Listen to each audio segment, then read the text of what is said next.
let's talk about something that's maybe not that great, and that is this argument that came up. I guess you could call it the Moloch argument. Mhm. Tell us a little bit about it. Yeah, so there's this argument that has received really a lot of attention, at least in the relevant philosophical circles. That, as you referred to as the Moloch argument, it's actually probably more commonly known as the evil God challenge, and it refers back to a paper by a philosopher named Stephen Law. And it's important to, I think, sort of situate this in its proper context. What the challenge is meant to do is sort of try to set up a similar structure between belief in God and belief in an evil God, a Moloch type thing, either like a completely evil being or some morally indifferent entity.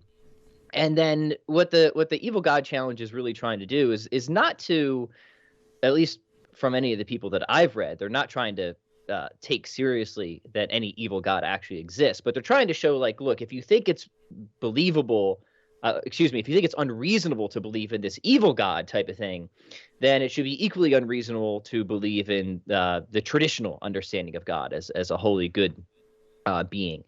And there's different formulations that this comes in.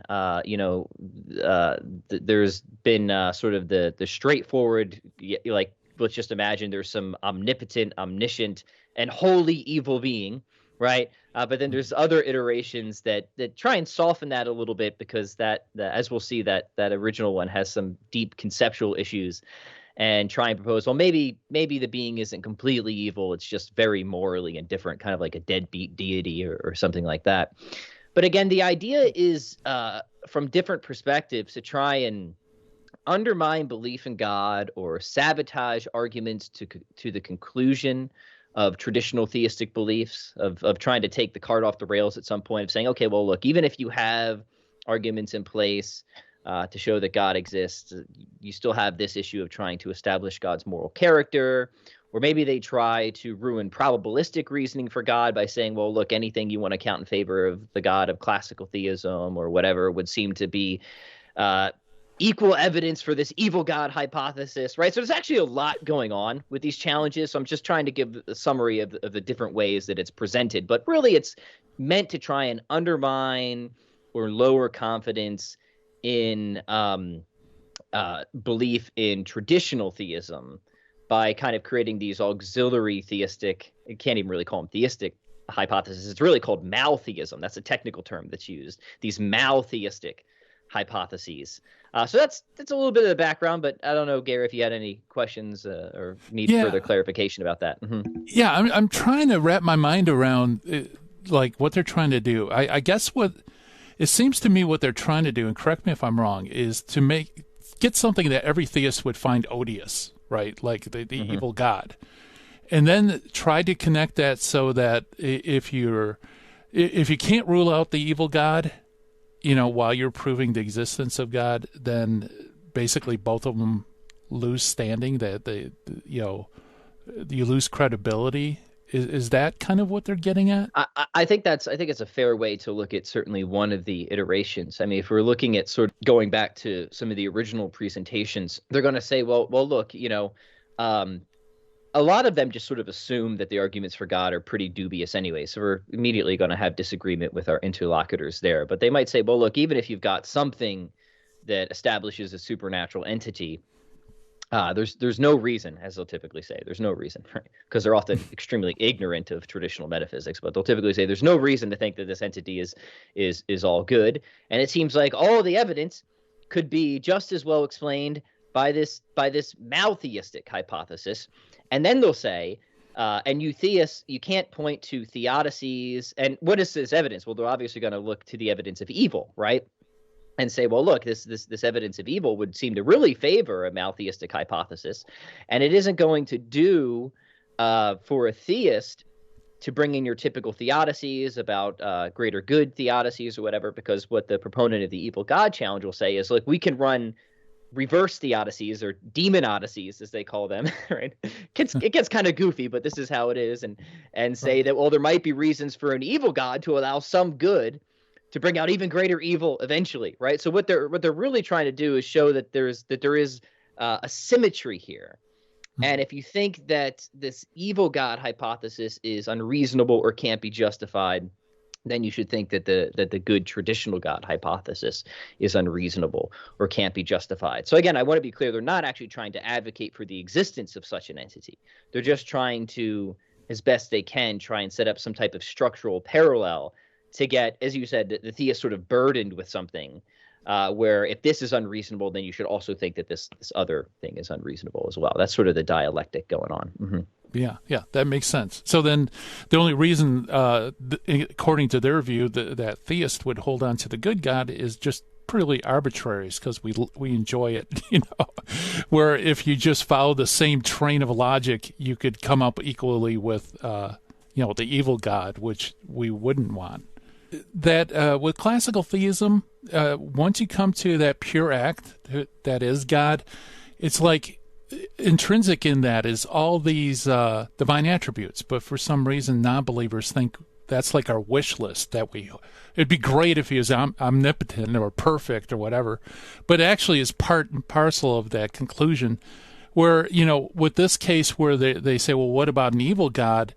I mean, you really said it well that in that case, it doesn't necessarily follow that they would have these particular attributes or whatever, and so it's much more complex, therefore much less likely that it's true. Right, and I just want to emphasize that this is an assumption that is not argued for, at least in the relevant literature that I've surveyed. And I'm saying, like, this is something that we can go for right away that will just essentially stop Moloch in his tracks, right? That it's very clear that if you're a traditional theist and you have a commitment of divine simplicity and other principles we're going to talk about, and one of the important principles is the convertibility principle between goodness and being, where goodness is really just being under the aspect of desirability. If that's right, then whatever is purely actual is just going to be purely good, right? And this will mean that an evil God isn't just improbable, it's impossible. But I'm making a sort of separate point from that right now, is the traditional theist it has a system where God is going to be internally more likely because we have absolute simplicity and unity under this conception of God, where God's really essential attributes, if you call it that, cannot possibly come apart because they're unified by pure actuality. Whereas the monotheistic hypothesis is just going to have this sort of arbitrary bundle of basic components that does not have a deeper simplicity or unity, so it's not going to be as internally likely. So right off the bat, this is just a false assumption, right? I hope that makes sense. Mm-hmm. Yep. Yeah, it does. Another assumption is they often just assume, because it's an assumption, right, that Moloch explains evil as well, or many of them say better than traditional theism. And again, I think this is something that no theist should grant, and it's something that is unargued for. Gary, I've talked about this before. We've done episodes on this, but I do not think that evil is unexpected given an all-good God. In fact, I think that theists should be very much willing to push back on this, and that when we consider the nature not just of God, but many other things, for example, the nature of a material world, that is certain things increase, other things decrease, God's interest in creating a great diversity of beings, which is linked to another traditional principle, that good is self-diffusive, called that the diffusiveness principle, possibilities for soul building, varieties of free will. When you consider all these things, my argument is that evil is not only unsurprising if God exists. I think evil would be virtually certain if God exists, right? And if that's the case, then at the very least, there's a stalemate here, right?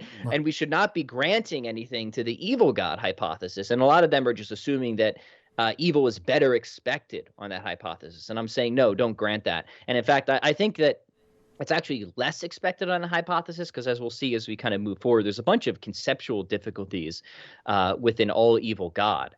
I mean, for example, it seemed to be like, is this thing like maximally selfish? Like, would it even want to create anything else at all, right? Wouldn't it, like, if it was maximally evil, wouldn't it want to destroy everything, including itself, right? So you have all these like really bad conceptual difficulties with an evil God that you don't have with an all good God. And in order to kind of get around these difficulties, what they have to do is they have to make it more complex. They have to say, well, it's selfish, but not selfish enough that it just wants to be by itself, or it's so evil that it wants to destroy everything, but still wants to kind of, you see what I'm saying? And they're going to be building more into the root theory to get around these conceptual difficulties, which just was always going to continue lowering its intrinsic likeliness, right? So with those considerations in place, I think we can also easily challenge the assumption that it would better predict or explain evil. So that's another one I would want to just kind of flag that is never really argued for in these papers. It's just kind of just assumed, and it's false. Yeah. Now, in the papers, do they generally seem that they view evil as like a thing or a privation of good? Yeah, we're getting there, because that's going to be my primary claim. Is once we have the privation theory of evil on the table, which I'm always like to say the best for last, Gary. Okay, yeah. That's gonna show that Moloch is just absolutely impossible.